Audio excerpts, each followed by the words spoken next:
Fox 4 follow-up now. A driver is under arrest for the deadly crash Tuesday afternoon that killed a 3-year-old girl and hurt 6 other people. Missouri Highway Patrol says the driver's awaiting charges for suspected child endangerment and driving while impaired. Fox 4's Malik Jackson reports from Troop A headquarters in Lee Summit, where troopers are investigating this case.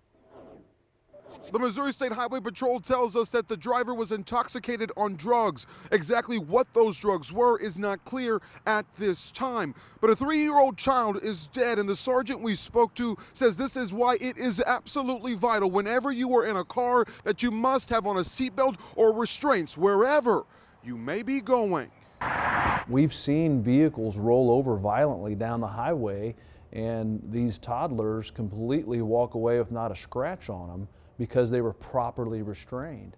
It was here on Missouri State Highway 7 where an SUV headed north towards Kansas City veered into the median. It abruptly returned to the road before the driver lost control and the car rolled over back into the median. The crash hurt 6 people, including 2 10-year-olds. A 3-year-old who was not in a safety seat or wearing a seatbelt as the law requires died.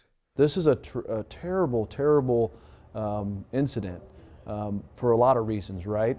But the simple fact that this child was unrestrained, that's just inexcusable. Sergeant Bill Lowe says this happens too often. The last 2 years, there have been more than 1,000 crash deaths in the state. 60% of the time, the person who died was not wearing a seatbelt. The driver in this case was also on drugs, according to MSHP. For you to get behind the wheel, that's a dangerous choice, and it's against the law. At this time, it is also unclear how the people in the SUV are connected, but everyone else is expected to recover. More charges could be coming, but that is something that will be determined at the conclusion of this investigation. And at that time, this will be turned over to the Cass County Prosecutor's Office. Outside of the Missouri State Highway Patrol Troop A headquarters, I'm Malik Jackson, Fox 4, working for you.